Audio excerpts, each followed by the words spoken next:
మాజీ ఎమ్మెల్యే, అన్ని సంవత్సరాలు రాజకీయం ఉన్న వ్యక్తి ఈరోజు బయటకు వచ్చి చెల్లెల వరుస అయిన అమ్మాయి గురించి నిజాతినిజంగా మాట్లాడితే కనీసం కన్సర్న్ కూడా, అంటే ఆ మహిళ పట్ల కన్సర్న్ కూడా లేకుండా ఆ ప్రసన్న కుమార్ రెడ్డి ఇంటికి వెళ్ళి ఇలా దాడి చేశారు, ప్రసన్న కుమార్ రెడ్డిని చంపేసేవారు.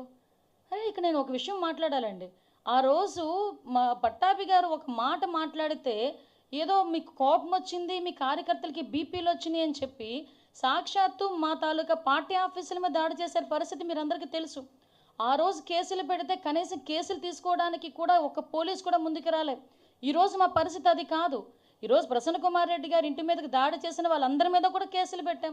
వాళ్ళు ఎవరెవరి మీద అయితే కేసులు పెట్టారో వాళ్ళందరి మీద కూడా మేము కేసులు పెట్టాం. ఈరోజు వాళ్ళందరికీ నోటీసులు ఇష్యూ చేశాం. వాళ్ళందరూ కూడా ఎంక్వైరీకి వస్తున్నారు. అంటే ఈరోజు ప్రజాస్వామ్యబద్ధంగా ఎవరికైనా అన్యాయం జరిగినా, పూర్వాపరాలు ఎలా ఉన్నా కూడా ప్రాథమిక విచారణ నిమిత్తం కేసులు పెట్టే బాధ్యత కూడా మేము తీసుకుంటున్నాం. ఈరోజు ప్రసన్న కుమార్ రెడ్డి గారి మాటల గురించి నాకు ఇక్కడే ఒకసారి అనిపిస్తుంటుందండి. జగన్మోహన్ రెడ్డి గారి మానసిక స్థితి అని చెప్పి ఇందాక నేను అన్నాను ఒక మాట.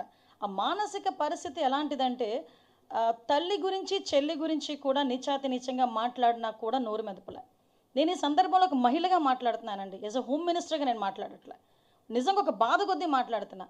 ప్రజలకు సేవ చేసుకోవాలి అనే మహిళలు రోడ్డు మీదకి వస్తే వాళ్ళకే రక్షణ లేకపోతే పరిస్థితి ఏంటి?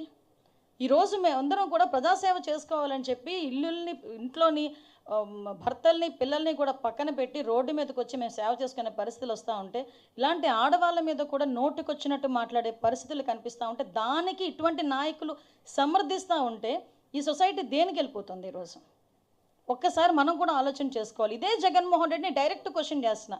నిన్న మొన్న ఏదో ఎన్సీఎల్టీలో ఒక కేసు గెలిస్తే ఏదో గెలిచానని చెప్పి సంకలు గుద్దుకున్నాడండి. సారీ, ఈ పదం ఉపయోగించకూడదు. విజయం సాధించిన వీరుడిలాగా చాలా ఎక్కువగా ఆయన చాలా ఆనందపడిపోయి సాక్షి టీవీలో ఎక్కడెక్కడో ఏదేదో వేసుకున్నాడు. నువ్వు సాధించిన విజయం నీ తల్లి మీద, చెల్లి మీద. ఆ తల్లి గురించి దేని గురించి? ఒక ఆస్తి పంపకాల గురించి.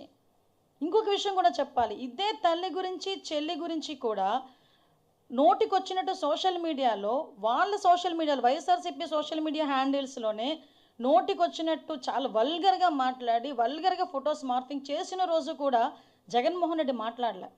నాకు దీన్ని బట్టి అర్థమైంది ఏంటంటే, జగన్మోహన్ రెడ్డికి తల్లి, చెల్లి అలాంటి ఆ ఎమోషన్స్ ఉండవేమో నాకు తెలిసి. కనీసం ఒక మహిళ అనే ఎమోషన్ కూడా ఉండదేమో. ఇక్కడ ఒక ఎగ్జాంపుల్ కూడా చెప్పాలి. గౌరవ ముఖ్యమంత్రి గారు చంద్రబాబు నాయుడు గారు భారతీరెడ్డి గారిని ఒక సోదరిగా భావించి, అదే భారతీరెడ్డి గారి గురించి మా పార్టీలో ఒకరు కొంచెం అవుట్ ఆఫ్ ద లైన్ దాటి మాట్లాడితే ఇమీడియట్గా వాళ్ళ మీద కేసు పెట్టి వాళ్ళందరినీ కూడా జైలుకి పంపించిన పరిస్థితి నేను గుర్తు చేస్తున్నాను. ఈరోజు మాట్లాడితే జగన్మోహన్ రెడ్డి పోలీసుల మీద పడతాడు. పోలీసులు మాకు పర్మిషన్స్ ఇవ్వట్లేదు, పోలీసులు మమ్మల్ని అడ్డగిస్తున్నారు, ఎక్కడ పడితే అక్కడ అడ్డగిస్తున్నారని ఇష్టానుసారంగా మాట్లాడతాడు. నేనేమంటానంటే, జగన్మోహన్ రెడ్డి ఈ మధ్య కాలంలో జరిగిన యాత్రలు చూస్తానండి. సాధారణంగా మ్యాక్సిమం ఎక్కడెక్కడ దర్శి వెళ్ళాడు, పొగాకు రైతుల్ని పరామర్శిస్తున్నాను అని చెప్పాడు. ఇది పరామర్శల బల ప్రదర్శన. First of all Jaganmohan Reddy మాకు సమాధానం చెప్పాల్సింది, పోలీస్ డిపార్ట్మెంట్కి కూడా ఇన్ఫర్మేషన్ ఇవ్వాల్సింది. నువ్వు పరామర్శకి వెళ్తున్నావా, బల ప్రదర్శనకి వెళ్తున్నావా, మీటింగ్ పెట్టుకుంటున్నావా? నువ్వు పరామర్శకి వెళ్తున్నావు, ఎస్, మీరు ఎంతమంది వస్తారో చెప్పండి, మేము దానికి తగ్గట్టుగా మేము సెక్యూరిటీ ఇస్తామని చెప్పి మా డిపార్ట్మెంట్ వాళ్ళు అడుగుతున్నారు. మేము ఇంతమందే వస్తున్నామని చెప్తున్నారు, కానీ మీరు తీసుకున్నది ఏంటి? బల ప్రదర్శన చేస్తున్నారు. ఒక చనిపోయిన వాడి ఇంటికి వెళ్ళినప్పుడు కూడా మీరు బల ప్రదర్శన చేస్తారు. ఒక రైతులను పరామర్శించడానికి వెళ్ళినప్పుడు మీరు బల ప్రదర్శన చేస్తారు. లేదు ఒక గాంజాయి బ్యాచ్ని పరామర్శించడానికి వెళ్ళినప్పుడు మీరు బల ప్రదర్శన చేస్తారు. లేదు ఒక సంవత్సరం తర్వాత చనిపోయిన వ్యక్తిని ఇంటికి వెళ్ళి పరామర్శించడానికి వెళ్ళినప్పుడు మీరు బల ప్రదర్శన చేస్తారు. కాదు, మేము మీటింగ్ పెడతామంటే చెప్పండి, మేము పర్మిషన్ ఇస్తాం, దానికి తగ్గ సెక్యూరిటీ వైజ్గా మేము పోలీస్ బందోబస్తు ఏర్పాటు చేస్తాం. మీరు పరామర్శకి వెళ్తున్నారంటే మేము ఎప్పుడు కూడా హౌస్ అరెస్ట్ చేయలేదే, మేము ఎప్పుడు కూడా నో అనలేదే.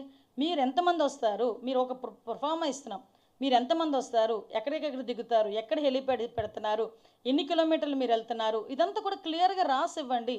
దీనికి తగ్గట్టుగా మేమందరం కూడా మేము మీకు